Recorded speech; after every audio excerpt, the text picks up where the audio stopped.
구준표는 전성기에 자신의 가장 어두운 비밀, 즉 죽도록 버려두었던 아들을 묻어버렸다고 생각했습니다. 그러나 성대한 자선 갈래에서 그의 과거가 문을 열고 들어왔습니다. 진태휴는 살아남았고 그는 해답을 찾으러 왔습니다. 이번에는 구준표가 도망칠 수 없습니다. 이야기에 들어가기 전에 오늘 어디에서 시청하고 있는지 아래에 댓글로 남겨주세요. 구준표는 사무실 창가에 서서 아래 도시의 불빛을 바라보았습니다. 그의 세상 모든 것이 완벽했습니다. 마치 그가 계획했던 대로였습니다. 그의 회사는 수십억 달러의 가치가 있었습니다. 그의 이름은 모든 비즈니스 잡지에 실렸습니다. 그는 가장 큰 집, 가장 빠른 차, 가장 아름다운 아내를 가지고 있었습니다. 그러나 이제 작은 문제 하나가 모든 것을 망칠 위협이 되었습니다. 구준표님? 비서의 목소리가 인터폰을 통해 들려왔습니다. 병원에서 태윤 씨에 대해 다시 전화가 왔습니다. 구준표의 턱이 굳어졌습니다. 그의 4살짜리 아들, 의사들은 오늘 3번이나 같은 소식을 전했습니다. 태현이의 암이 악화되고 있다는 것이었습니다. 그들은 치료에 대한 결정이 필요했습니다. 더 많은 검사가 필요했습니다. 그들은 필요했습니다. 회의 중이라고 전해 그가 말했습니다. 그러나 전화는 계속 왔습니다. 그의 아내 서윤주는 울음을 그치지 않았습니다. 간호사들은 그가 언제 방문할지 알고 싶어 했습니다. 모두가 그에게 무언가를 원했고 구준표는 무력감을 느끼는데 익숙하지 않았습니다. 그날 밤 그는 태현이의 병실에 서서 잠든 어린아들을 지켜보았습니다. 의료기기들이 조용히 삐 소리를 냈습니다. IV 튜브가 태현이의 작은 팔에서 뱀처럼 뻗어나왔습니다. 구준표와 똑같은 갈색 머리카락이 한감 치료 때문에 빠지기 시작했습니다. 구준표님, 문간에서 간호사가 조용히 말했습니다. 새로운 치료 계획에 대해 논의해야 합니다. 의사는 그만해. 구준표가 그녀의 말을 잘랐습니다. 그는 이미 결정을 내렸습니다.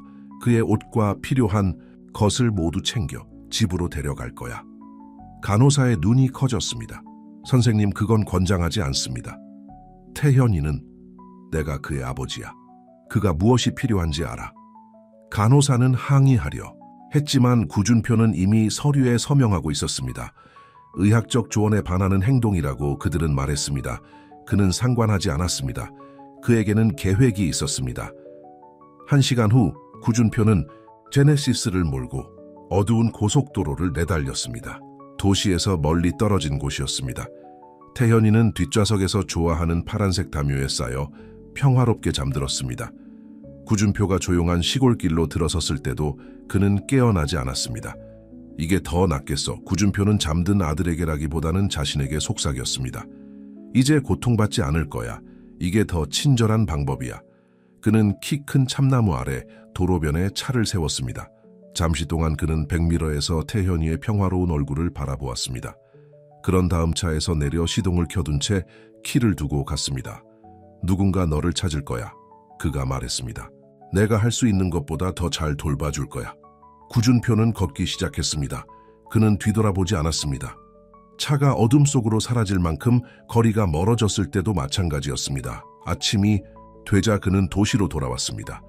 전고가 되자 그는 경찰에 전화하여 아픈 아들이 탄 자신의 차가 도난당했다고 신고했습니다. 수색은 수주 동안 계속되었습니다. 구준표는 자신의 역할을 완벽하게 연기했습니다. 슬픔에 압도되어 기자들과 이야기할 수 없는 비탄에 잠긴 아버지였습니다. 서윤주는 비명을 지르고 울면서 계속 찾아달라고 애원했습니다. 그러나 구준표는 더 잘 알고 있었습니다. 차가운 곳에 혼자 남겨진 아픈 어린아이, 자연이 자비로울 것입니다. 빠르게 받아들여야 해. 그는 몇 달 후 서윤주가 울음을 그치지 못할 때 말했습니다. 태현이는 갔어. 그러나 구준표는 이미 받아들였습니다. 선택했던 것입니다. 그의 완벽한 삶은 이제 짐 없이 계속될 수 있었습니다. 더 이상 병원도 결정도 아들의 고통을 지켜보는 일도 없었습니다. 세월이 흘렀습니다. 서윤주는 결국 그를 떠났습니다. 그들의 상실감을 견딜 수 없었기 때문입니다. 구준표는 거의 알아채지 못했습니다. 그는 일에 몰두하여 제국을 더욱더 키웠습니다. 때때로 늦은 밤, 그는 태현이의 미소, 웃음소리, 구준표의 손을 잡으려 했던 모습을 떠올렸습니다. 그러나 그 기억들은 시간이 지나면서 희미해졌습니다. 햇볕에 놓아둔 옛날 그 사진처럼 그렇게 20년이 흘렀습니다. 구준표의 관자놀이에는 흰머리가 났습니다. 그의 재산은 3배가 되었습니다. 그는 2번 재혼했지만 어떤 결혼도 오래가지 못했습니다. 사람들은 그를 똑똑하고 무자비하며 막을 수 없는 사람이라고 불렀습니다. 그에게 한때 아들이 있었던 것을 기억하는 사람은 아무도 없었습니다. 그러다 자선 갈라의 밤이 왔습니다. 구준표는 명품 턱시도를 입고 연단에 서서 소아암센터에 대한 그의 후원에 대한 칭찬을 받았습니다. 그 아이러니함은 더 이상 그에게 떠오르지 않았습니다. 소암 퇴치에 대한 구준표님의 헌신은 영감을 줍니다. 병원 원장이 발표했습니다. 그의 1천만 달러 기부금은 이 끔찍한 질병에 직면한 수많은 가족들을 도울 것입니다. 구준표는 카메라를 향해 미소 지었고 악수를 했으며 축하를 받았습니다. 이것이 그의 세상이었습니다. 완벽하고 통제된. 여기서는 아무것도 그를 건드릴 수 없었습니다. 그때 군중 속에서 젊은 의사가 앞으로 나왔습니다. 그는 키가 크고 잘생겼으며 20년 만에 보는 익숙한 갈색 머리카락과 눈을 가지고 있었습니다. 아버지, 젊은 남자가 조용히 말했습니다. 저 기억하세요? 샴페인 잔이 구준표의 손에서 미끄러져 대리석 바닥에 깨졌습니다. 그 소리는 갑자기 조용해진 무도회장에 메아리 쳤습니다. 구준표는 젊은 의사를 바라보며 심장이 두근거렸습니다. 불가능했습니다. 불가능할 수밖에 없었습니다. 그러나 그 눈과 얼굴을 부인할 수는 없었습니다. 그가 어둠 속에 혼자 남겨두었던 어린아이가 어떻게든 살아남았습니다. 태연이가 집으로 돌아왔습니다. 구준표가 아들을 버린 그날 밤 김민지는 다이너에서 야간 근무를 마치고 집으로 돌아가고 있었습니다. 그녀는 한때 간호사였지만 삶은 다른 계획을 가지고 있었습니다. 남편의 죽음으로 인해 그녀는 빚을 갚아야 했고 다이너 잃은 식탁에 음식을 제공했습니다. 그녀는 어두운 길에 주차된 제네시스를 거의 놓칠 뻔했습니다. 그러나 무언가 그녀를 천천히 가게 만들었습니다. 본능이었을지도 모르고 하나님의 손길이었을지도 모릅니다. 어느 쪽이든 김민지는 차를 세웠습니다. 여보세요? 그녀는 조심스럽게 차에 다가가며 외쳤습니다. 누구 계세요? 그때 그녀는 그것을 들었습니다. 뒷좌석에서 들려오는 작은 울음소리. 김민지는 파란색 담요에 얽혀 눈물을 흘리고 있는 어린아이를 보고 심장이 멎을 뻔했습니다. 아빠는 어디 있어요? 태연이가 떨리는 목소리로 물었습니다. 김민지는 주위를 둘러보았습니다. 다른 사람은 아무도 없었습니다. 나무들, 어둠, 그리고 죽도록 내버려진 아픈 어린아이만 있었습니다. 괜찮아? 자기야, 그녀는 말했습니다. 아무것도 괜찮지 않았지만 말입니다. 내가 도와줄게. 그녀는 즉시 경찰에 신고했습니다. 경찰은 어둠 속에서 사이렌을 울리며 빨리 왔습니다. 김민지는 태현이의 손을 잡고 그가 할 수 있는 대로 이야기하도록 도왔습니다. 많지 않았습니다. 그는 4살밖에 되지 않았고 무서웠으며 아팠습니다. 아버지가 차를 도난당했다고 신고했습니다. 한 경찰관이 그의 파트너에게 조용히 말했습니다. 아들이 차 안에 있었다고 했습니다. 김민지의 피가 끓었습니다. 그녀는 태현이가 입고 있던 디자이너 옷과 고급 차를 보았습니다. 누군가가 이 아이를 고의로 여기에 버려두었습니다. 병원에서 의사들은 태현이의 병이 얼마나 심각한지 알게 되었습니다. 암이라고 했습니다. 진행된 암이었습니다. 그는 즉시 치료가 필요했습니다. 제가 그 곁에 있겠습니다. 김민지는 사회복지사에게 말했습니다. 가족을 찾을 때까지요. 하지만 김민지는 어두운 곳에 아픈 아이를 혼자 내버려 둘 사람이 어떤 사람인지 알았습니다. 그녀는 삶의 잔인함을 충분히 보았기 때문에 그것을 알아볼 수 있었습니다. 날들은 주로 변했습니다. 김민지는 근무 후 매일 병원에 와서 책과 장난감을 가져왔습니다. 그녀는 태현이에게 책을 읽어주고 치료를 받는 동안 손을 잡아주었고 이전보다 더 열심히 기도했습니다. 너는 투사야. 그녀는 항암 치료로 아팠을 때 그에게 말했습니다. 하나님이 너를 내게 인도하신 것은 너를 그냥 내버려 두시려는 것이 아니야. 경찰 수사는 막다른 길에 이르렀습니다. 구준표는 자신의 역할을 잘 수행했습니다. 질문에 대답하기에는 너무 괴로워하는 슬픔에 잠긴 아버지였습니다. 그의 아내 서윤주는 도울 만큼 충분히 울음을 그치지 못했습니다. 형사들은 결국 다른 사건으로 옮겨갔습니다. 김민지는 상관하지 않았습니다. 그녀는 더 중요한 것들을 걱정해야 했습니다. 태현이가 점심을 먹도록 하는 것, 병실에서 베개, 요새를 짓도록 돕는 것 등이었습니다. 엄마라고 불러도 돼요? 태현이는 어느 날 밤 만화를 보면서 그녀의 손을 잡고 물었습니다. 김민지의 눈에 눈물이 가득했습니다. 물론이지. 착한 아가 입양 서류는 6개월 후에 나왔습니다. 그때쯤 태현이의 암은 완화되었습니다. 의사들은 기적이라고 했습니다. 김민지는 사랑이라고 했습니다. 그들은 실종된 구준표의 상속자에 대한 헤드라인에서 멀리 떨어진 경상북도, 경상북해이도의 작은 마을로 이사했습니다. 김민지는 밤에 간호사 수업을 들으며 면허를 갱신하고 낮에는 지역 클리닉에서 일했습니다. 쉽지는 않았지만 그들은 해냈습니다. 태현이는 매일 강해졌습니다. 무서워하던 어린아이는 호기심 많은 아이가 되어 항상 질문을 했습니다. 그는 과학과 사람들을 돕는 것을 좋아했습니다. 7살 때 그는 의사가 되고 싶다고 말했습니다. 저를 낫게 해준 의사들처럼요. 그는 설명했습니다. 김민지는 그의 꿈을 응원했습니다. 그녀는 추가 근무를 하여 그에게 과학책과 화학 세트를 사주었습니다. 그들의 작은 아파트는 그의 실험과 학교 과학 경진 대회에서 받은 상으로 가득했습니다. 그러나 때때로 늦은 밤, 태현이는 어둠 속에 혼자 있는 악몽을 꾸었습니다. 김민지는 그를 꼭 껴안고 어머니가 가르쳐준 옛 한국 자장가를 불러주었습니다. 왜 저를 원하지 않았어요, 엄마? 태현이는 특히 나쁜 꿈을 꾼 후 한 번 물었습니다. 어떤 사람들은 사랑을 감당할 만큼 강하지 않아. 김민지는 그에게 말했습니다. 네 잘못이 아니었어, 착한 아가. 그의 약점 때문이었지 네 잘못이 아니야. 태현이가 나이가 들면서 악몽은 덜 자주 찾아왔습니다. 그는 공부에 몰두하여 16세에 고등학교를 졸업했습니다. 서울대학교 의과대학 합격 통지서가 왔을 때 김민지는 기뻐서 눈물을 흘렸습니다. 내 친아버지는 너를 버렸을지 몰라도 그녀는 졸업식에서 말했습니다.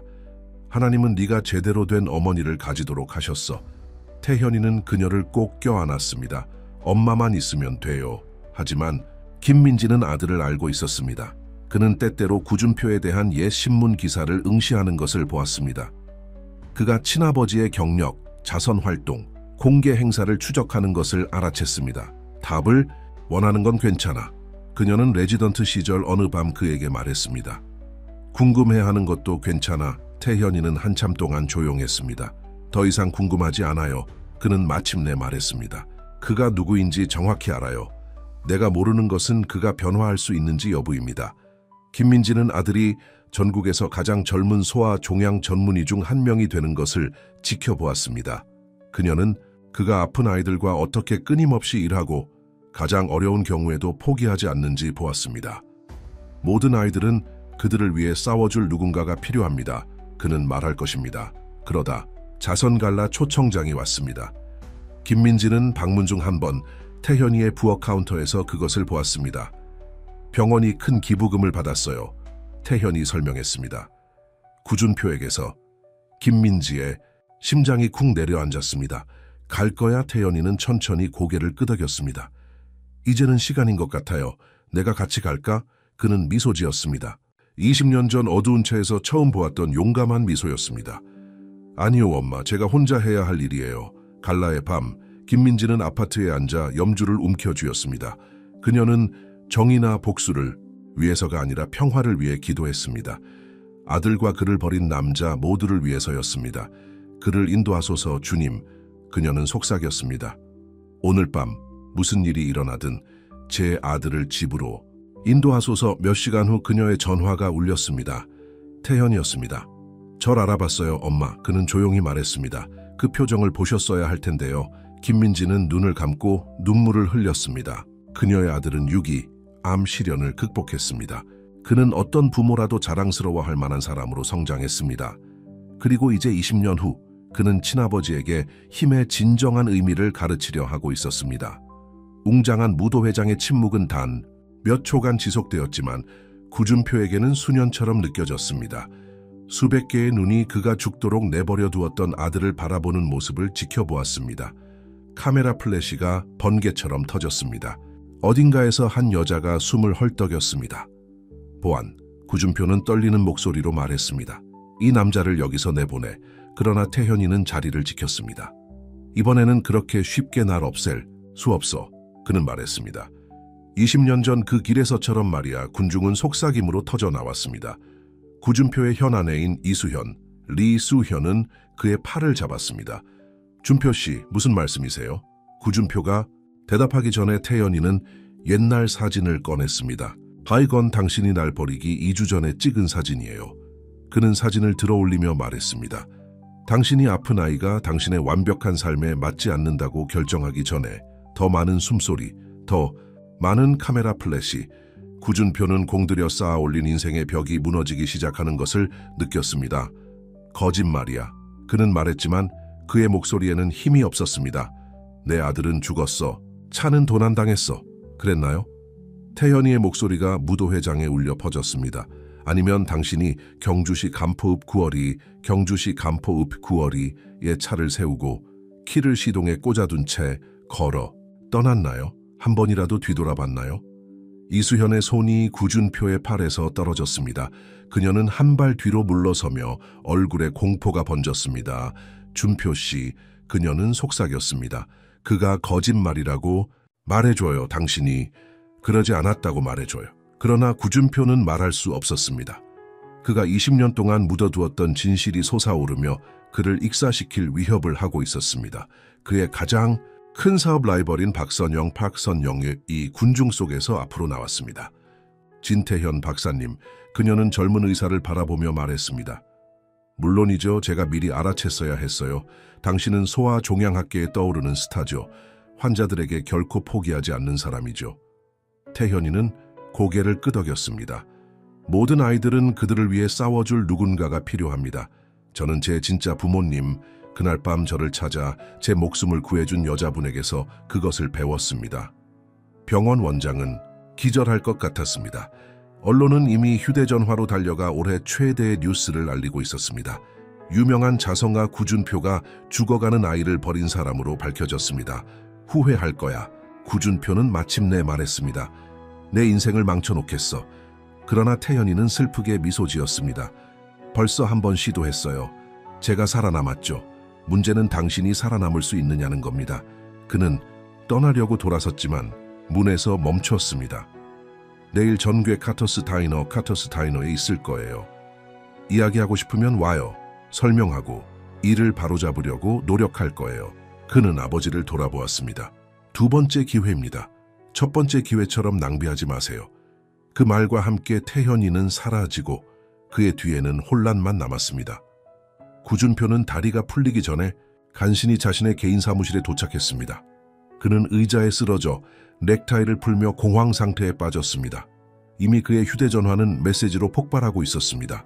그 이야기는 소셜미디어에 퍼지고 있었습니다. 그가 공들여 만들어 온 이미지가 산산조각나고 있었습니다. 이수현이 사무실로 뛰어들어왔습니다. 얼굴에는 눈물이 흘러내리고 있었습니다. 어떻게 그럴 수 있죠? 그녀는 비명을 질렀습니다. 아이 당신의 친아들이요, 이해 못할 거야. 구준표는 설명하려고 했습니다. 그는 죽어가고 있었어. 지켜볼 수 없었어. 감히 변명하지 마. 그녀는 결혼 반지를 빼서 그에게 던졌습니다. 이혼할 거야. 괴물과 결혼할 수 없어. 그녀는 폭풍처럼 사무실을 나섰고 구준표는 그의 생각과 밖에 모여드는 기자들의 점점 커지는 소음만 남았습니다. 다음으로 그의 변호사 최민수가 전화했습니다. 언론이 미쳐 날뛰고 있습니다. 최민수가 말했습니다. 주가가 이미 하락하고 있습니다. 이 상황을 앞서 나가야 합니다. 하지만 진실을 어떻게 앞서 나갈 수 있을까요? 구준표는 서랍을 열고 위스키 병을 꺼냈습니다. 떨리는 손으로 술을 따르며 그의 눈은 아침 신문에 꽂혔습니다. 그 헤드라인은 이제 그를 조롱하는 것 같았습니다. 구준표, 모든 것을 가진 남자, 양심을 제외하고는 말입니다. 다시 그의 휴대전화가 울렸습니다. 이번에는 태현이의 어머니이자 그의 첫 번째 아내인 서윤주였습니다. 그녀는 흐느끼고 있었습니다. 살았어. 그녀는 계속 말했습니다. 우리 아기가 살았고 당신은 알고 있었어. 내게 거짓말을 했어. 내가 그동안 슬퍼했던 모든 시간 동안 당신은 알고 있었어. 구준표는 전화를 끊었습니다. 양심을 제외하고는 말입니다. 다시 그의 휴대전화가 울렸습니다. 이번에는 태현이의 어머니이자 그의 첫 번째 아내인 서윤주였습니다. 그녀는 흐느끼고 있었습니다. 살았어. 그녀는 계속 말했습니다. 우리 아기가 살았고 당신은 알고 있었어. 나에게 거짓말을 했어. 내가 그동안 슬퍼했던 모든 시간 동안 당신은 알고 있었어. 구준표는 전화를 끊었습니다. 20년 전에는 감당할 수 없었을 겁니다. 밤은 깊어갔습니다. 구준표는 자신의 사무실에 남아 휴대전화의 뉴스 알림을 통해 무너지는 자신의 제국을 지켜보았습니다. 주요 주주들은 그의 사퇴를 요구하고 있었습니다. 자선단체 이사회는 거리를 두고 있었습니다. 심지어 그의 컨트리클럽 회원 자격도 재검토되고 있었습니다. 자정 무렵 그의 여동생 강혜정이 나타났습니다. 그녀는 처음부터 진실을 알고 있던 유일한 사람이었습니다. 이 날이 올 거라고 말했잖아요. 그녀는 조용히 말했습니다. 이렇게 큰 거짓말은 영원히 묻히지 않아요. 구준표는 빈 잔을 응시했습니다. 제가 뭘 해야 하죠? 인생에서 한 번쯤은 오빠, 진실을 말해보세요. 강혜정은 그의 맞은편에 앉았습니다. 그 젊은이는 복수하러 온 게 아니에요. 아버지를 찾으러 왔어요. 난 그의 아버지가 아니야. 구준표는 씁쓸하게 말했습니다. 그 권리를 포기했어. 그럼 되찾으세요. 강혜정은 일어섰습니다. 그는 당신에게 기회를 주고 있어요.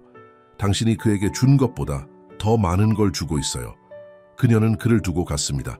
20년간의 죄책감에 무게만 남겨두고. 구준표는 컴퓨터에서 진태현의 진료 기록을 불러왔습니다. 그의 아들은 구준표가 두려워했던 모든 것과는 정반대가 되어 있었습니다. 강하고 성공적이고 살아있었습니다. 구준표가 자신을 보호하기 위해 벽을 쌓는 동안 진태현은 장벽을 허물고 한때 자신과 같았던 아이들을 구하고 있었습니다. 그 아이러니는 거의 견딜 수 없을 정도였습니다. 새벽이 도시 위로 밝아올 무렵 구준표는 여전히 사무실에 있었습니다. 진태현이 보여준 사진이 그의 책상에 놓여 있었습니다. 두려움과 이기심이 모든 것을 파괴하기 전 시간 속에 얼어붙은 순간 사진 속에서 구준표는 웃고 있었고 웃고 있는 진태현을 팔에 안고 있었습니다. 그들은 행복해 보였습니다. 그들은 아버지와 아들처럼 보였습니다. 구준표는 휴대전화를 들고 홍보팀에 전화했습니다. 모든 일정을 취소하세요. 그가 말했습니다. 일정을 비우세요. 회장님, 이 위기를 처리해야 합니다. 그의 홍보 담당자는 항의했습니다. 하지 이야기를 긍정적으로 만들어야 합니다. 더 이상 긍정적으로 만들 필요 없어요. 더 이상 거짓말은 없어요. 구준표는 다시 사진을 바라보았습니다. 오늘 아들과 점심을 먹을 겁니다. 그들이 항의하기 전에 그는 전화를 끊었습니다. 20년 만에 처음으로 구준표는 자신의 명성보다 아들을 선택했습니다. 진태현이 그에게 또 다른 기회를 줄 것인지, 심지어 그가 그럴 자격이 있는지 여부는 아직 알 수 없었습니다. 그러나 구준표가 한때 지배했던 도시 위로 해가 뜨는 것을 바라보며 그는 무언가를 깨달았습니다. 그는 모든 것을 잃는 것보다 아들을 두 번째로 잃는 것이 더 두려웠습니다. 카터스 다이너는 지난 30년 동안 똑같았습니다. 빨간 비닐 부스, 크롬 장식, 그리고 공기 중에 커피 냄새가 가득했습니다. 진태현은 마지막 부스에 앉아 문을 바라보고 있었습니다. 전고 5분 전이었습니다. 김민지는 그와 함께 가려고 했습니다. 혼자 할 필요 없어요. 그녀는 그날 아침 말했습니다. 하지만 진태현은 그녀를 껴안고 거절했습니다. 엄마, 난 20년 동안 이 순간을 준비해 왔어요. 혼자 그를 마주해야 해요. 이제 기다리는 동안 진태현은 수년 동안 하고 싶었던 질문들, 자신이 품고 있던 모든 분노, 모든 고통에 대해 생각했습니다. 문 위에 종이 울렸습니다. 구준표가 들어왔습니다. 그는 어젯밤 칼라의 강력한 남자와는 전혀 달라 보였습니다. 그의 값비싼 정장은 구겨졌고 그의 눈은 수면 부족으로 빨개졌습니다. 그는 하룻밤 사이에 10살은 늙어 보였습니다. 왔네요. 진태현은 구준표가 맞은편 부스에 앉자 조용히 말했습니다. 내가 안 올 거라고 생각했어? 솔직히 아니요. 진태현은 커피잔을 아버지에게 밀었습니다. 블랙 설탕 2개. 아직도 그렇게 드시나요? 구준표는 잔을 잡으려고 하자 손이 떨렸습니다. 어떻게 알았어? 당신의 경력을 따라왔어요. 모든 인터뷰, 모든 기사. 아들을 죽게 내버려 둘 수 있는 남자를 이해하고 싶었어요. 그 말은 그들 사이에 걸려 있었고 20년간의 고통으로 무거웠습니다. 구준표는 말을 시작했다가 멈췄습니다. 네가 오래 고통받지 않을 거라고 스스로에게 말했어. 병원 침대에서 천천히 죽는 걸 보는 것보다 더 친절한 일이라고. 난 4살이었어요. 진태현은 목소리를 꽉 쥐며 말했습니다. 아팠고 무서웠고 당신은 어둠 속에 나를 혼자 남겨두었어요. 웨이트리스가 그들의 테이블로 다가왔지만 진태현은 그녀를 손짓으로 돌려보냈습니다. 이것은 목격자가 있는 대화가 아니었습니다. 내 어머니. 구준표는 갑자기 말했습니다. 서윤주. 그녀가 밤새도록 나에게 전화했어. 너를 보고 싶어 했지 알아요. 그녀는 오늘 아침 제 사무실 번호를 찾았어요. 내일 저녁에 만날 거예요. 진태현은 커피를 저었습니다. 그녀도 피해자였죠. 그렇죠. 당신은 그녀가 내가 죽었다고 믿게 했어요. 구준표의 얼굴이 일그러졌습니다. 나는 그녀의 슬픔을 견딜 수 없었어. 그녀의 끊임없는 울음소리. 그게 더 쉬웠어. 거짓말을 하는 게. 진태현이 말을 마쳤습니다. 당신에게는 항상 거짓말하는 게 더 쉬웠죠. 그렇죠? 그래. 그 자백은 구준표에게 육체적으로 힘든 것처럼 보였습니다. 난 20년 동안 그 거짓말 위에 인생을 쌓았어. 이제 모두 무너지고 있어. 좋아요. 구준표는 진태현의 목소리의 냉정함에 놀라 눈을 들었습니다. 당신은 모든 것을 잃을 자격이 있어요. 진태현은 계속했습니다. 당신의 명성, 당신의 사업, 당신의 사회적 지위. 그들은 버려진 아이라는 토대 위에 세워졌어요. 무너지게 내버려 두세요. 그래서 당신이 나섰나요? 복수하려고? 아니요. 진태현은 다시 옛날 사진을 꺼냈습니다. 저는 이 사진 때문에 나섰어요. 여기 어딘가에 아들을 사랑했던 남자가 있기 때문이에요. 그 남자가 아직 존재하는지 알고 싶어요. 구준표는 사진을 응시했습니다. 난 그때 달랐어. 더 젊었고 덜 두려웠어. 뭘 두려워했어요? 누군가를 사랑하는 것, 취약해지는 것, 실패하는 것을. 구준표의 목소리가 갈라졌습니다. 내 돈과 권력에도 불구하고 네가 죽는 것을 보는 것, 무력한 것을. 그래서 대신 당신은 내가 완전히 실패하도록 만들었어요.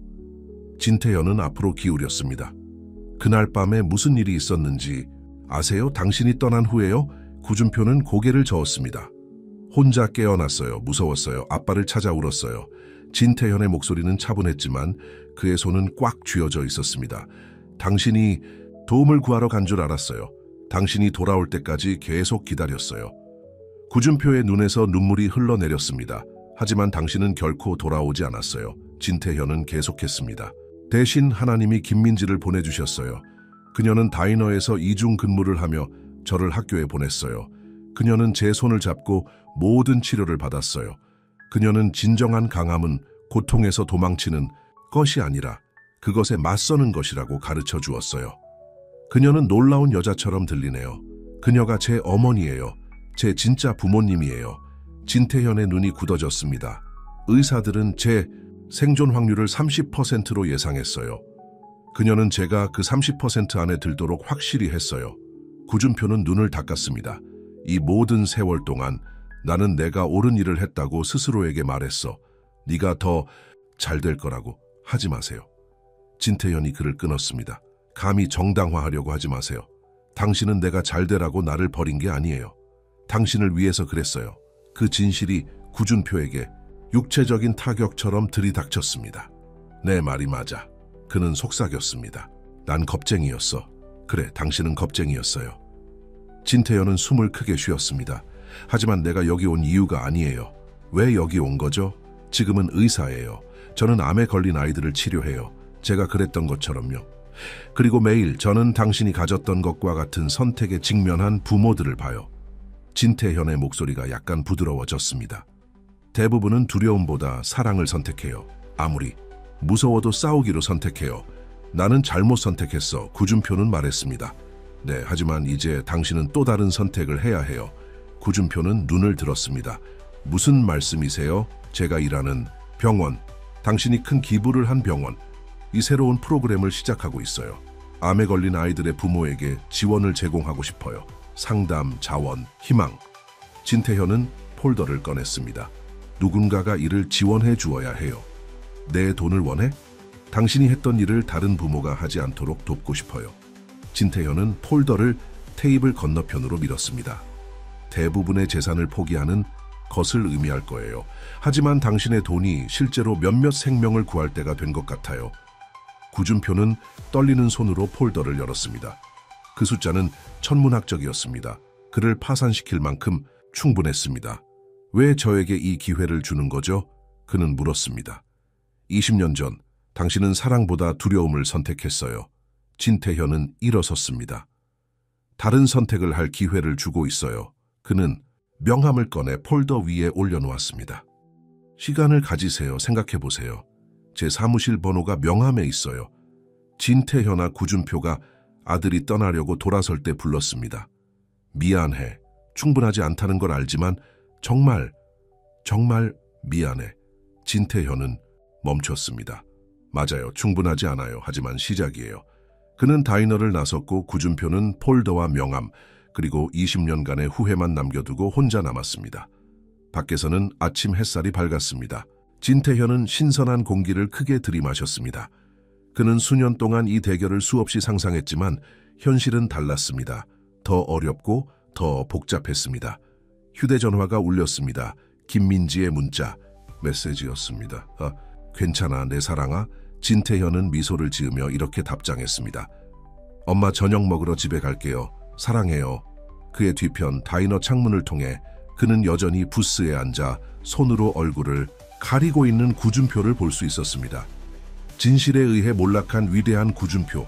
이제 그가 결정해야 할 차례였습니다. 그는 아들을 버린 남자로 남을 것인가? 아니면 마침내 20년 전에 그가 되어야 했던 아버지가 될 것인가? 선택은 그의 것이었습니다. 마치 어두운 길 위의 그날 밤처럼. 하지만 이번에는 진태현이 대가를 치르지 않을 것입니다. 전 서윤주는 아들과 만나기로 한 식당 밖을 서성이고 있었습니다. 그녀의 아들, 그 말은 여전히 비현실적으로 느껴졌습니다. 20년 동안 그녀는 진태현을 잃은 슬픔 속에서 살았습니다. 그녀는 작은 천사 동상이 있는 빈 무덤을 방문했고 조용한 눈물로 그의 생일을 기념했습니다. 그리고 그 모든 시간 동안 그는 살아있었습니다. 미첼 여사님, 호스트가 그녀 옆에 나타났습니다. 진태현 박사님이 이미 여기 계세요. 서윤주의 심장이 뛰었습니다. 그녀는 호스트를 따라 식당을 지나갔고 다리마다 떨리는 다리로 걸어갔습니다. 그리고 그녀는 그를 보았습니다. 구석 테이블에 앉아 그 나이에 그의 아버지와 너무 닮아서 숨이 막힐 정도였습니다. 진태현은 그녀를 보자 일어섰습니다. 한동안 그들은 서로를 멍하니 바라보았습니다. 너는 할머니랑 똑같구나. 서윤주는 마침내 말했습니다. 그녀의 목소리가 떨렸습니다. 그녀도 그런 친절한 눈을 가지고 있었지. 예고 없이 서윤주는 울음을 터뜨렸습니다. 진태현은 재빨리 앞으로 나아가 의자에 앉도록 도왔습니다. 미안해요. 그녀는 흐느꼈습니다. 그냥 다시 너를 볼 줄은 몰랐어. 네가 죽었다고 생각했어. 그가 내가 네가 죽었다고 생각하게 했어. 알아요.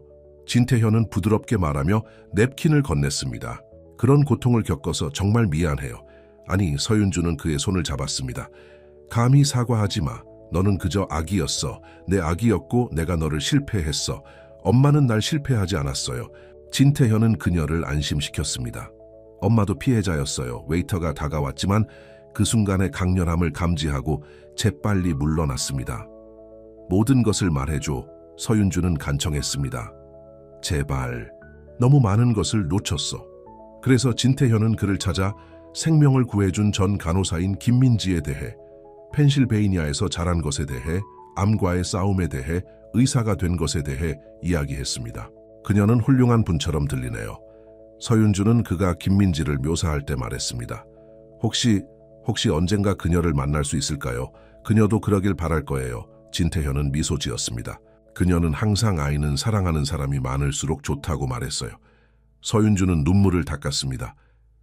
네가 죽은 후에 나는 구준표와 함께 있을 수 없었어. 하지만 그는 모든 것에 대해 너무 냉담했어. 너무 냉정했지. 이제 왜 그랬는지 알겠어. 그녀의 얼굴이 굳어졌습니다. 그는 수년 동안 내가 슬퍼하는 모습을 지켜봤어. 내가 무너지는 모습을 지켜봤지. 그리고 그는 그 모든 시간 진실을 알고 있었어. 구준표는 자신이 한 일과 함께 살아야 할 거예요. 진태현은 말했습니다. 하지만 지금은 당신에 대해 알고 싶어요. 그 후에 무슨 일이 있었어요? 서윤주는 구준표를 떠난 것, 부산으로 이사한 것, 결국 재혼한 것에 대해 이야기했습니다. 박철수는 좋은 사람이에요. 그녀는 말했습니다. 우리는 두 딸이 있어요. 당신의 이복자매들이죠. 이서연은 16살이고 김수빈은 14살이에요. 나에게 여동생들이 있어요. 진태현의 눈이 빛났습니다. 그 애들은 당신을 만나고 싶어 할 거예요.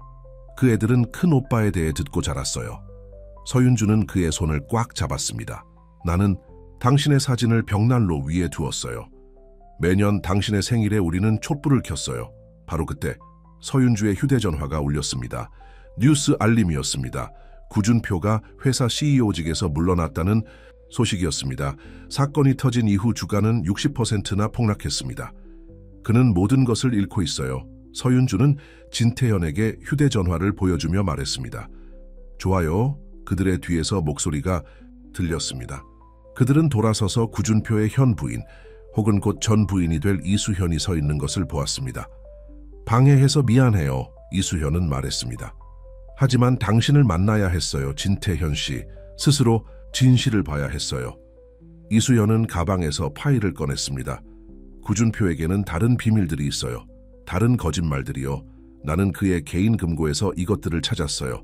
진태현은 파일을 받아 조심스럽게 열었습니다. 그가 읽으면서 눈이 커졌습니다. 그는 보고서를 위조했어요. 이수연은 설명했습니다. 공장의 안전 위반 사항을 은폐했어요. 작년에 그의 과실로 3명의 노동자가 사망했어요. 왜 우리에게 이걸 보여주는 거죠? 서윤주가 물었습니다. 내가 결혼한 남자는 괴물이기 때문이에요. 이수연은 간단히 말했습니다. 그리고 더 많은 사람들이 다치기 전에 그를 막아야 해요. 진태현은 문서를 응시했습니다. 의사의 마음으로 아버지의 탐욕으로 인한 인적 피해를 계산했습니다. 더 있어요. 이수연은 계속했습니다. 그는 자신의 자선단체에서 돈을 횡령했어요. 어린이 암 재단도 포함해서요. 서윤주는 혐오스러운 소리를 냈습니다. 그는 우리 아들의 병을 이용해서 아픈 아이들로부터 돈을 훔쳤어요. 나는 이것을 당국에 신고할 거예요. 진태현은 조용히 말하며 파일을 닫았습니다. 진태현아, 안 돼. 서윤주는 항의했습니다. 너는 개입할 필요 없어. 다른 사람이 처리하게 내버려둬. 하지만 진태현은 고개를 저었습니다. 나는 이미 개입했어요. 그가 날차에 남겨두었던 그날 밤부터 개입했어요. 이수현은 일어섰습니다. 필요하다면 증언할게요. 누군가 구준표에게 맞서야 할 때예요. 그녀가 떠난 후 서윤주는 걱정스러운 눈으로 아들을 바라보았습니다. 이 일에 대해 확신해. 구준표는 궁지에 몰리면 위험해. 나는 더 이상 그를 두려워하지 않아요. 진태현은 말했습니다. 병원에서 살아남기 위해 싸우던 그 어린아이였을 때부터 두려워하지 않았어요. 서윤주의 눈에 다시 눈물이 고였습니다. 네가 너무 자랑스러워. 그녀는 속삭였습니다. 네가 된 사람이 너무 자랑스러워. 엄마를 만나게 해주고 싶어요. 김민지요. 진태현은 갑자기 말했습니다. 내일 저녁 식사에 오시겠어요? 두 분 다 서로를 알아야 해요. 서윤주는 눈물을 흘리며 말할 수 없어 고개를 끄덕였습니다. 그들이 점심을 마치자 서윤주는 아들을 계속 바라보는 것을 멈출 수 없었습니다. 모든 제스처, 모든 미소는 그녀가 영원히 잃었다고 생각했던 소중한 선물이었습니다.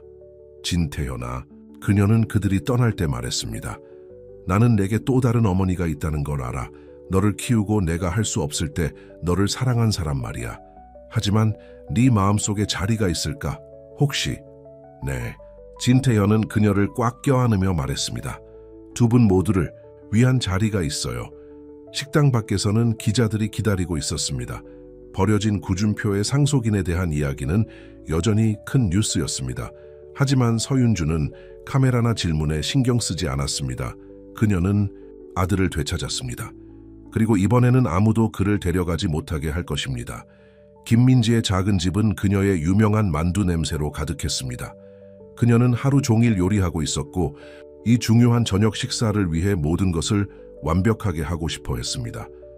진태현은 자신의 아파트에서 주최하겠다고 제안했지만 김민지는 여기서 그녀가 그를 키운 집에서 하겠다고 고집했습니다. 엄마, 편안하게 하세요. 진태현은 그녀가 10번째로 만두를 확인하는 것을 지켜보며 말했습니다. 모든 게 훌륭해 보여요. 그녀는 앞치마를 벗었다. 네가 좋은 가정에서 자랐다는 것을 초인종이 울렸다. 진태현은 어머니의 손을 잡고 문을 열러 갔다. 서윤주는 현관에 서서 꽃다발을 들고 있었다. 그녀는 김민지가 느끼는 것만큼이나 초조해 보였다. 이건 김민지 여사님께 드리는 겁니다. 서윤주는 김민지가 인사하러 나오자 말했다. 제가 제 아들을 위해 해주신 일에 대해 감사드릴 길이 없습니다. 우리 아들을 위해서요. 김민지는 꽃을 받았고 눈에는 눈물이 고였다. 서윤주 씨, 그냥 김민지라고 불러주세요. 그리고 감사할 필요 없습니다. 진태현이를 사랑하는 것이 제 인생 최고의 선물이었어요.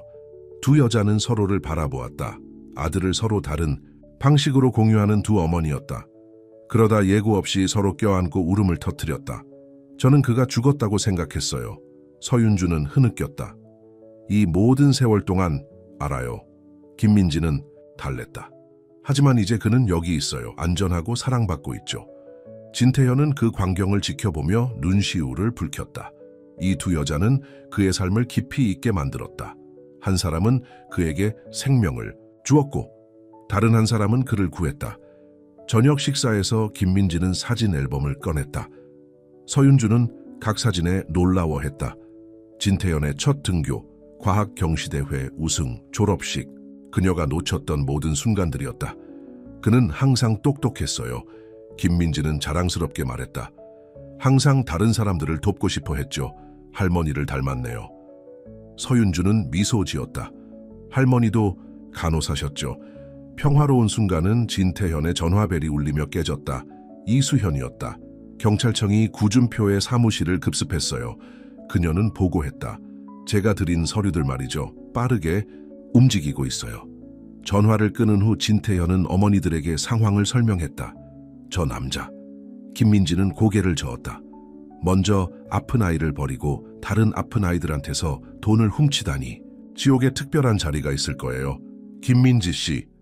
서윤주는 충격을 받은 듯 하더니 웃기 시작했다. 곧 세 사람 모두 웃었고 긴장이 풀렸다. 하지만 뉴스 알림이 휴대폰으로 들어오자 웃음은 사라졌다. 구준표가 사라졌다는 것이었다. 그의 개인 제트기는 경찰청 급습 몇 시간 전에 출국했다. 겁쟁이, 같은 일하고. 서윤주는 침을 뱉었다. 또 도망쳤어요. 그가 가장 잘하는 일이죠. 멀리 못 갈 거예요. 진태현은 조용히 말했다. 이번에는 안 돼요. 김민지는 그의 손을 잡았다. 착한 아들아, 그가 없어진 게 더 나을지도 몰라. 내 인생을 계속 살아갈 수 있잖아. 하지만 서윤주는 아들의 눈빛을 보았다. 그것은 그녀가 아들을 잃을 뻔했던 그 모든 세월 동안 거울에서 보았던 것과 같은 결이었다. 그는 자신이 한 일에 직면해야 해요. 서윤주는 말했다. 모든 것에. 김민지는 천천히 고개를 끄덕였다. 내 말이 맞아. 더 이상 도망치지 않아. 더 이상 거짓말도 없어. 진태현의 전화가 다시 울렸다. 이번에는 구준표의 여동생인 강혜정이었다. 제가 그가 어디로 갈지 알아요. 그녀는 서두르지 않고 말했다. 그에게 제주도에 별장이 있어요. 범죄인 인도는 없어요. 왜 저에게 이걸 말씀하시는 거죠? 진태현은 물었다. 제 오빠가 사람들의 삶을 파괴하는 것을 더 이상 지켜볼 수 없어서요. 강혜정은 대답했다. 그는 도움이 필요해요, 진태현 씨. 진짜 도움이요. 그리고 아마 당신만이 그를 자기 자신과 마주하게 할 수 있을 거예요. 전화를 끊은 후 진태현은 어머니들을 바라보았다. 그를 쫓아가야 해요. 안 돼. 두 여자가 동시에 말했다. 경찰에 신고할게요. 서윤주는 주장했다. 경찰이 처리하게 하죠. 그때는 이미 없을 거예요. 진태현은 주장했다. 이게 우리에게 주어진 유일한 기회일지도 몰라요. 김민지는 일어서며 얼굴을 굳혔다. 그럼 내가 같이 갈 거야. 엄마 안 돼. 엄마 안 돼. 하지 마세요. 김민지는 단호하게 말했다. 그 남자를 혼자 상대하게 하려고 당신을 죽음에서 구한 게 아니에요. 나도 갈 거예요. 서윤주는 선언했다. 이제 내가 그와 마주할 때가 됐어요. 진태현은 두 어머니를 번갈아 보았다. 한 사람은 그에게 생명을 주었고 다른 한 사람은 그를 구했다. 둘 다 항상 그랬듯이 그를 위해 싸울 준비가 되어 있었다. 알겠어요. 그는 마침내 말했다. 함께 갈게요. 한 시간 만에 그들은 짐을 싸서 준비를 마쳤다. 김민지는 음식을 가져가겠다고 고집했다. 비행기 음식은 끔찍하니까. 서윤주는 막판 비행기 편을 잡기 위해 인맥을 동원했다. 공항으로 가는 길에 진태현은 어두운 차 안에서 혼자 두려워하던 어린 시절의 자신을 생각했다. 그는 더 이상 혼자가 아니었다. 그를 사랑하는 두 어머니, 그를 지지하는 친구들 그리고 구준표가 결코 이해하지 못했던 힘이 있었다. 아마 그를 놓칠 거예요. 서윤주는 걱정스럽게 말했다. 제주도는 넓으니까요, 테이스기 아니요. 김민지는 조용한 자신감으로 말했다. 하나님이 제 아들을 다시 살리신 것은 그의 아버지가 정의의 심판을 피하도록 하기 위해서가 아니에요. 진태현은 뒷좌석 거울에서 어머니들을 향해 미소 지었다. 제주도에서 무슨 일이 일어나든 그는 한 가지를 확신했다. 그는 세상에서 가장 운 좋은 아들이었다. 하지만 먼저 그들은 겁쟁이를 잡아야 했다. 그들의 비행기가 이륙할 때 밤하늘은 맑았다. 20년 만의 대결을 향해 나아가고 있었다. 어딘가 앞서 구준표는 자신의 과거로부터 도망치고 있었다. 하지만 그의 과거는 마침내 그를 따라잡고 있었다. 그리고 이번에는 2명의 화난 어머니가 그의 편에 있었다. 제주도는 낙원이라는 명성에 걸맞았다. 수정처럼 맑은 푸른 바다는 지평선까지 뻗어 있었고 야자수는 따뜻한 바람에 흔들렸고 호화 요트가 항구에 점점이 박혀 있었다. 하지만 진태현은 경치를 보러 온 것이 아니었다.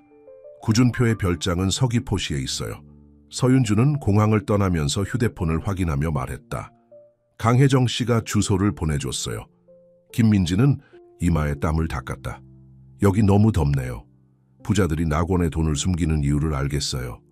이 더위에 그들을 쫓아오는 사람은 없으니까요. 호텔에 겨우 체크인했을 때 이수현이 소식을 전해왔다. 경찰청이 더 많은 범죄 증거를 찾았어요. 그녀는 보고했다. 그는 암치료 자선 단체에서 돈을 훔친 것만이 아니었어요. 마약 카르텔을 위해 돈을 세탁하는 데 이용했어요. 진태현은 전화기를 꽉 잡았다. 그는 몇 명의 삶을 파괴한 거죠? 더 있어요.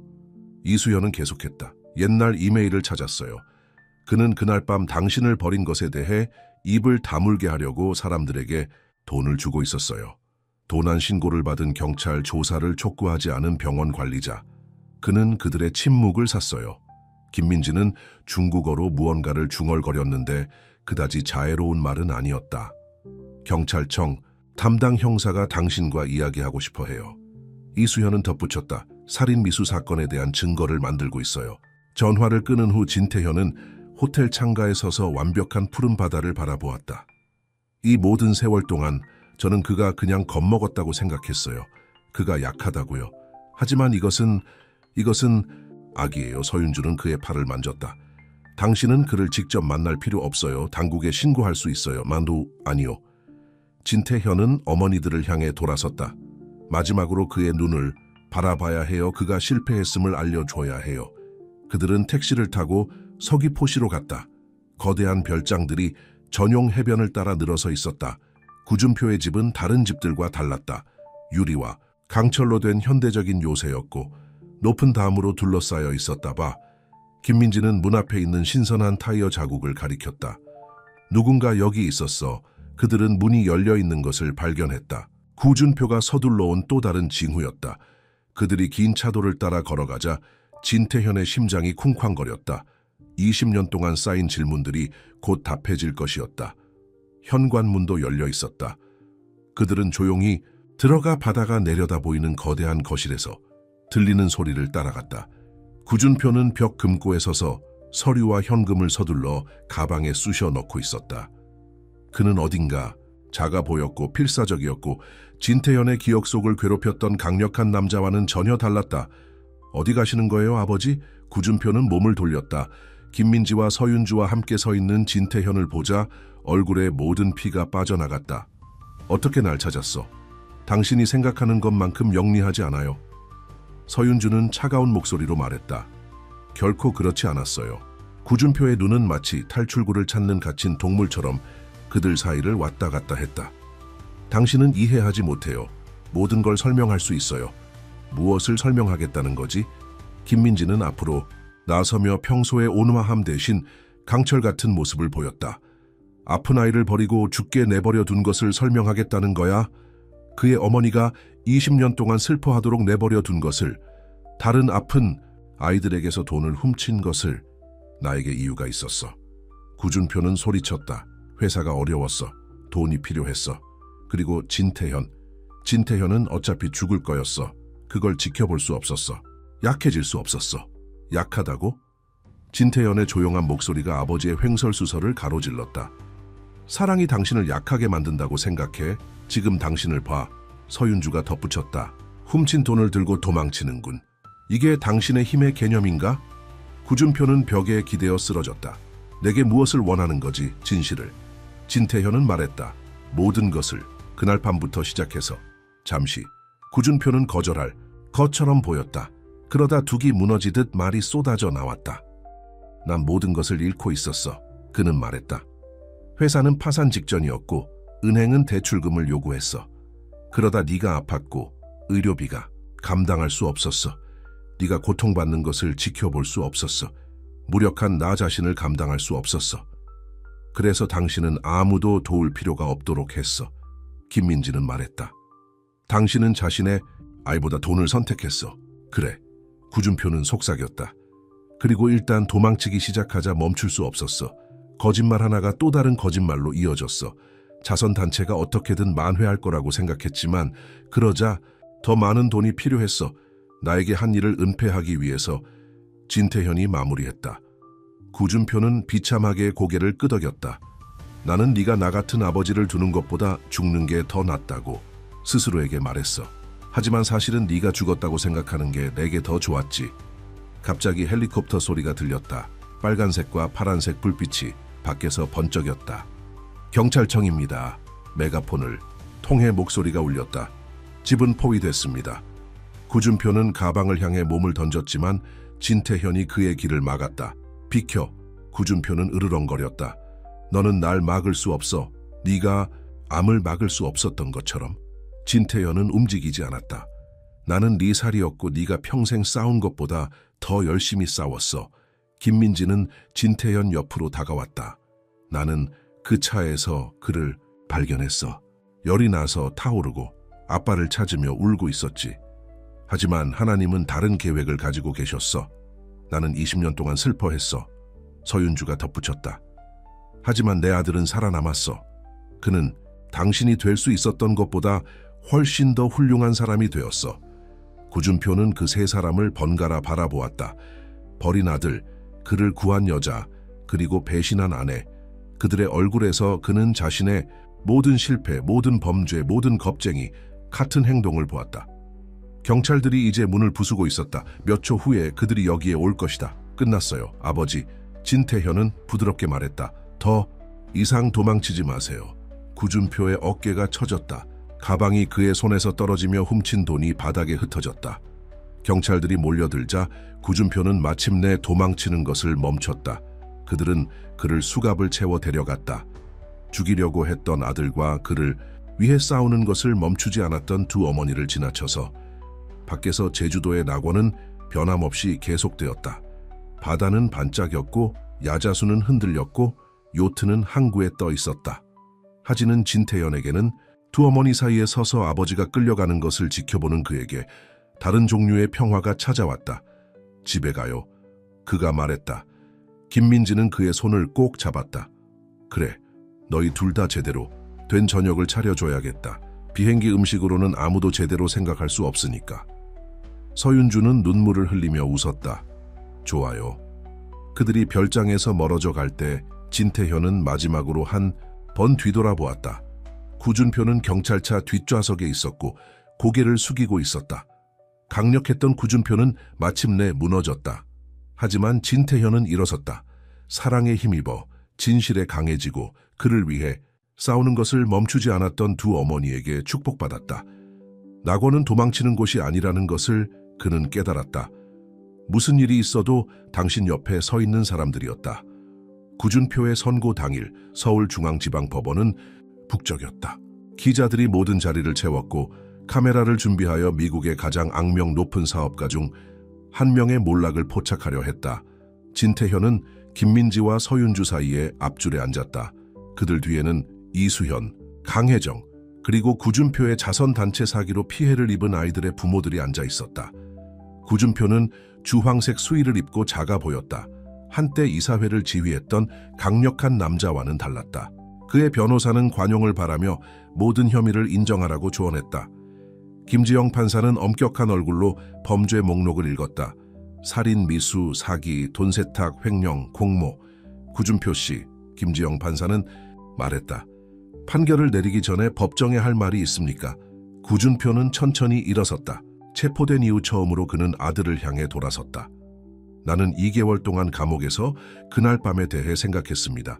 그는 떨리는 목소리로 말했다. 내가 그 차에 남겨두었던 어린아이에 대해서요.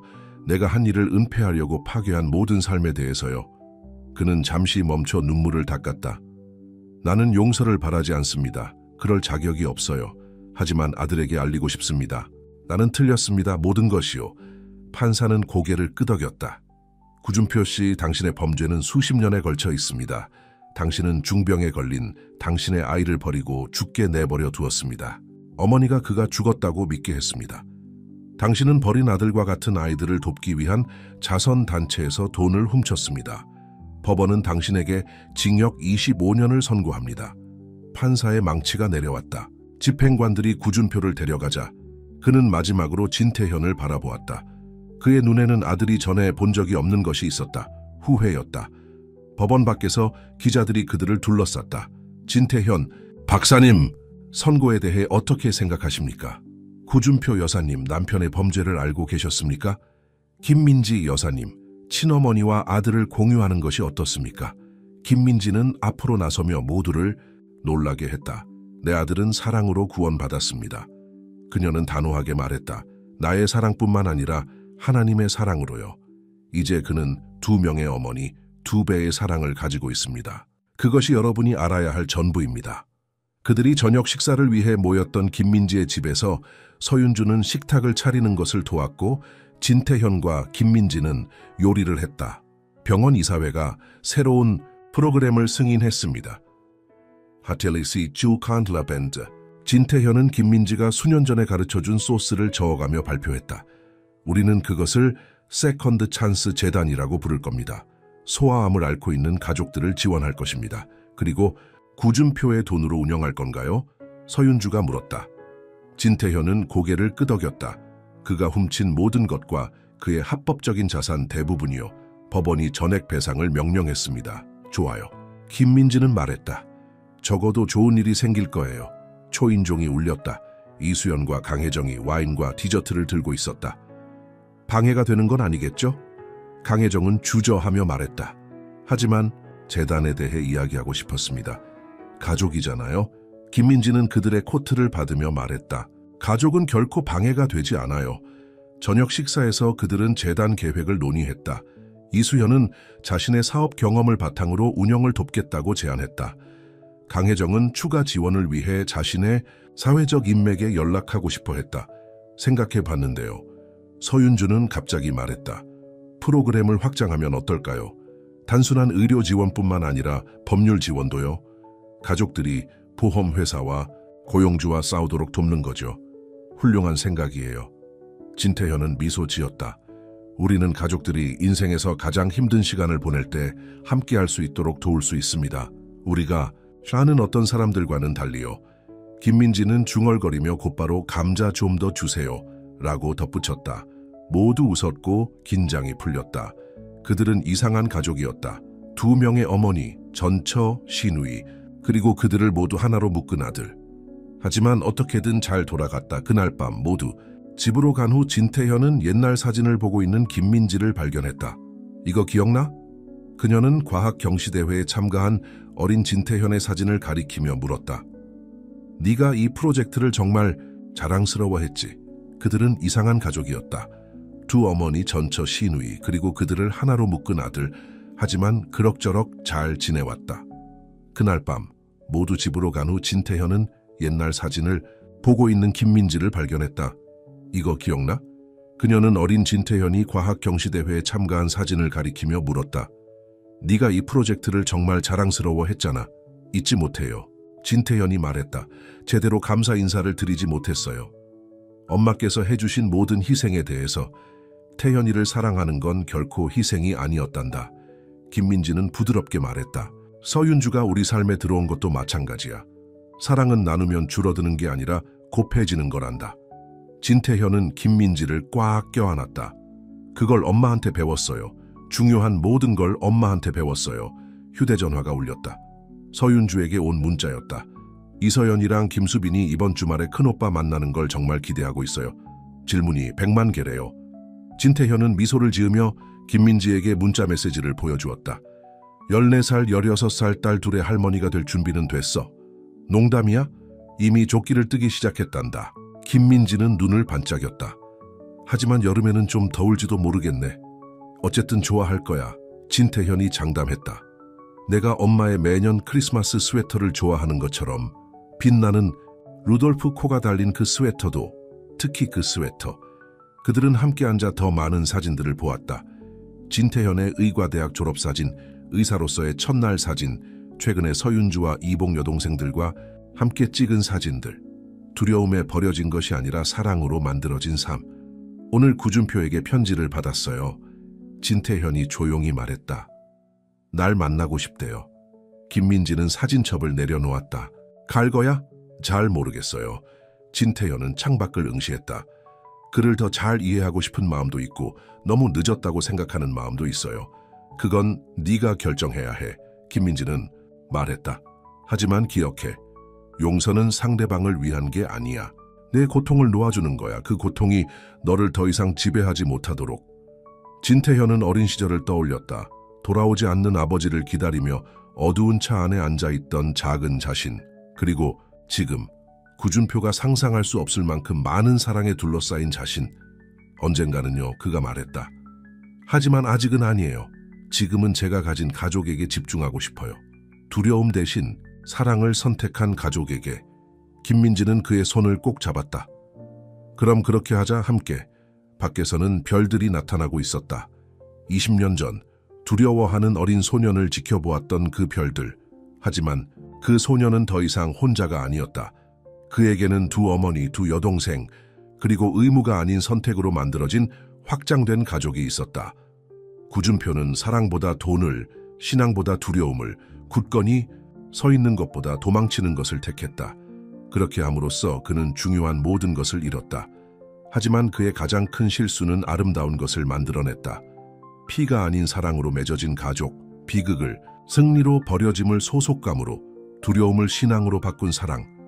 때때로 김민지는 아들의 여동생 사진을 보며 미소 짓는 그의 모습을 보면서 생각했다. 신의 가장 큰 선물은 우리의 가장 깊은 상처로 위장되어 온다는 것을.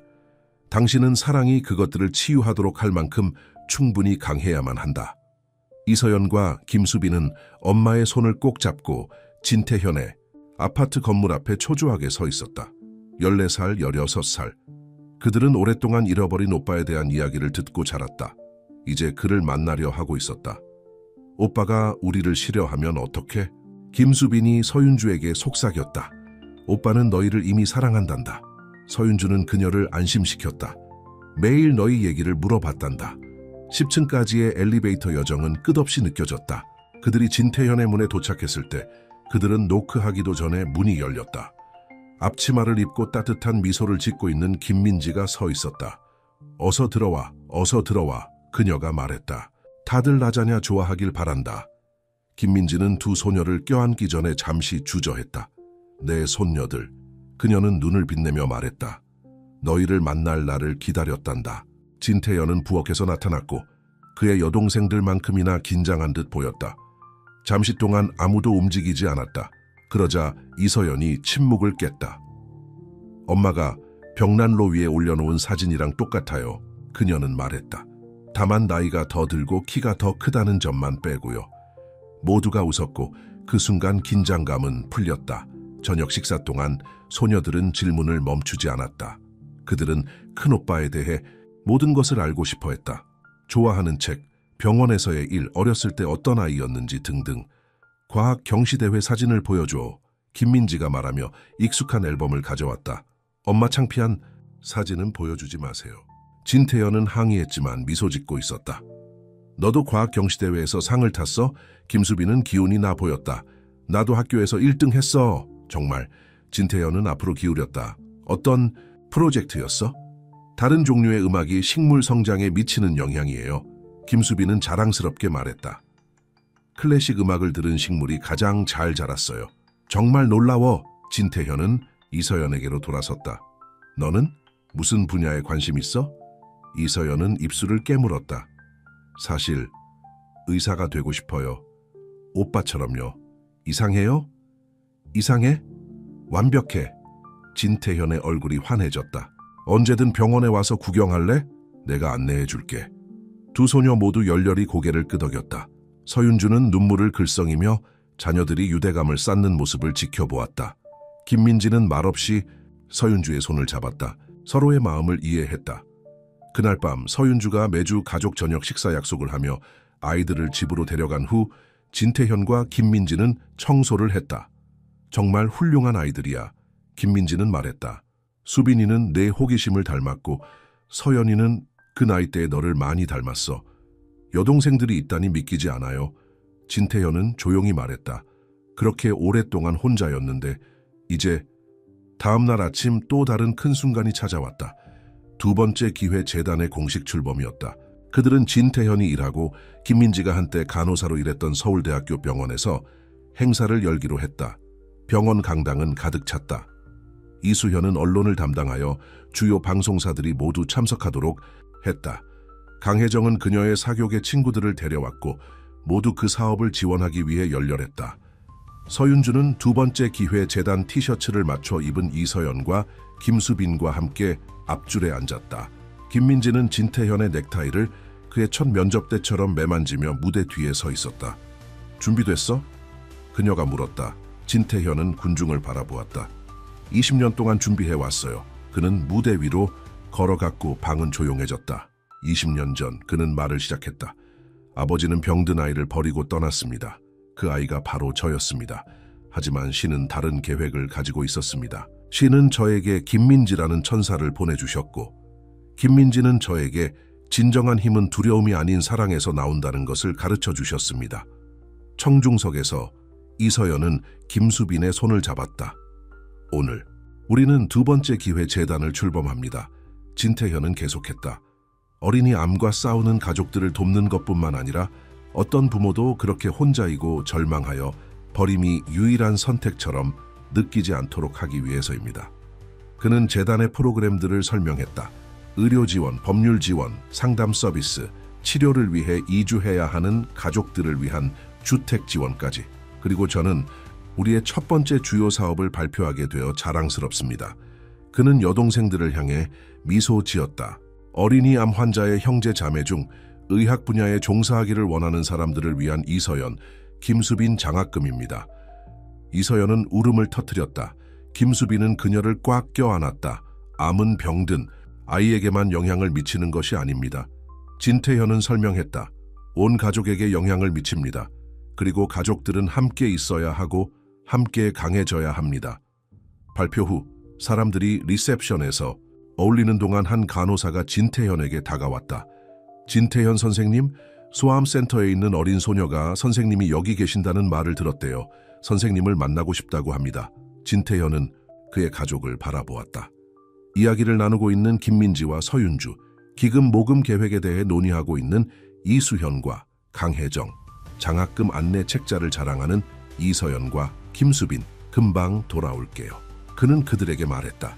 그 어린 소녀의 이름은 박지우였다. 4살이었다. 진태현이 구준표에게 버려졌을 때와 같은 나이였다.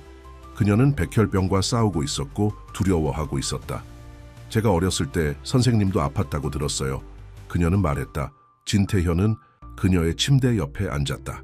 그랬지. 그리고 알아? 나도 무서웠어. 하지만 날 사랑하고 날 위해 싸워준 사람들이 있었어. 너처럼. 박지우의 부모는 근처에 서 있었다. 지쳐 있었지만 단호했다. 진태현은 그들의 눈에서 구준표에게 부족했던 것을 보았다. 사랑으로 두려움에 맞서는 힘, 이야기를 들려줄까? 진태현은 박지우에게 물었다. 아팠지만 사랑이 어떤 병보다 강하다는 것을 알게 된 어린 소년에 대한 이야기야. 박지우는 고개를 끄덕이며 베개에 기대 앉았다. 진태현이 자신의 이야기, 그들의 이야기를 시작하자 김민지가 문간에 나타났다. 그녀는 자랑스러운 눈물을 글썽이며 아들을 바라보았다. 동정심 많은 의사가 된 병든 어린 소년을 기억하며 서윤주가 그녀에게 합류했고 이어 이서연과 김수빈이 합류했다. 그들은 모두 진태현이 박지우와 함께 앉아 자신의 이야기뿐만 아니라 그들의 가족을 하나로 묶었던 희망을 공유하는 모습을 지켜보았다.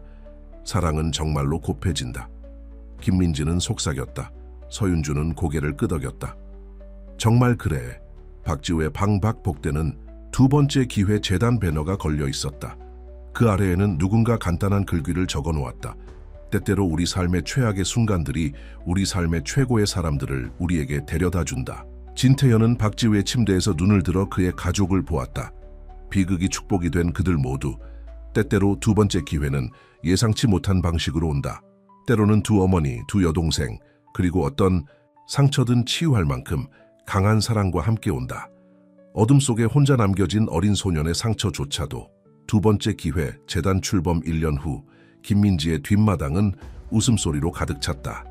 추수감사절이었고 가족은 상상할 수 없을 만큼 커져 있었다. 이서연과 김수빈은 김민지를 도와 부엌에서 김민지의 유명한 만두 비법을 배우고 있었다. 서윤주와 이수연은 마당에 테이블을 차리고 있었고 강혜정은 정원에서 가져온 꽃을 장식하고 있었다.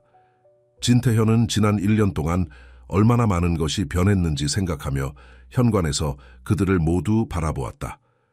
재단은 지금까지 200가족 이상을 도왔다. 이서연은 병원에서 자원봉사를 시작했고 의사가 되겠다는 결심이 더욱 확고해졌다. 김수빈의 새로운 과학 프로젝트, 암 환자 형제자매에 대한 지원 그룹의 심리적 효과 연구, 는주 챔피언십에서 우승했다.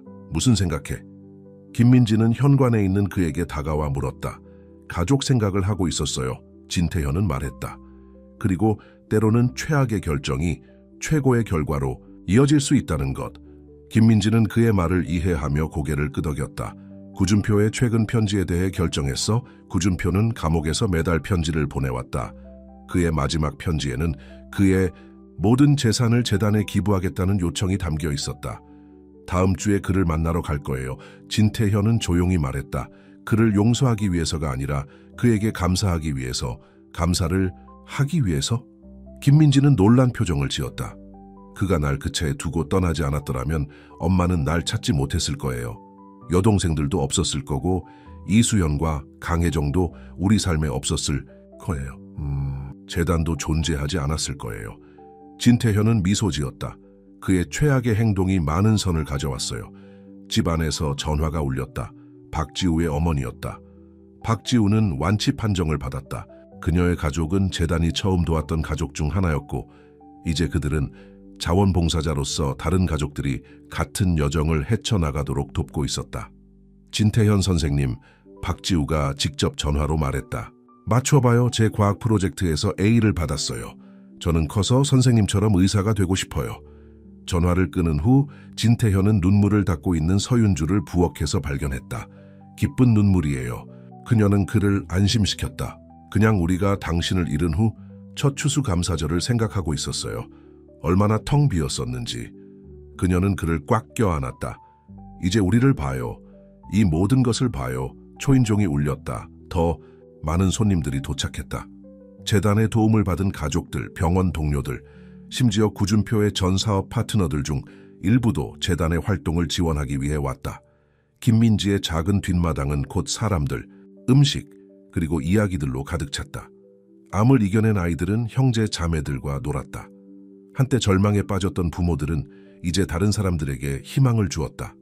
그것은 재단이 추구하는 모든 것이었다. 가족 지원 두 번째 기회 던 이서연이 수저로 잔을 두드려 모두의 주의를 끌었다. 수빈이랑 제가 발표할 게 있어요. 그녀가 말했다. 재단의 청소년 자문위원회를 만들기로 했어요. 아이들이 어른들보다 다른 아이들이 무엇을 필요로 하는지 더 잘 이해할 때가 있거든요. 그 아이디어는 열렬한 찬성을 얻었다. 진태현은 1년 전 첫 만남에서 얼마나 긴장했었는지 기억하며 여동생들이 자랑스러워하는 모습을 바라보았다. 해가 지기 시작하자 김민지는 카메라를 가져왔다. 가족사진 찍을 시간이야. 모두가 함께 모였다. 가까운 가족뿐만 아니라 점점 커지는 그들의 원의 모든 구성원들도 함께였다. 김민지는 타이머를 설정하고 서둘러 그들과 합류했다. 잠깐만요.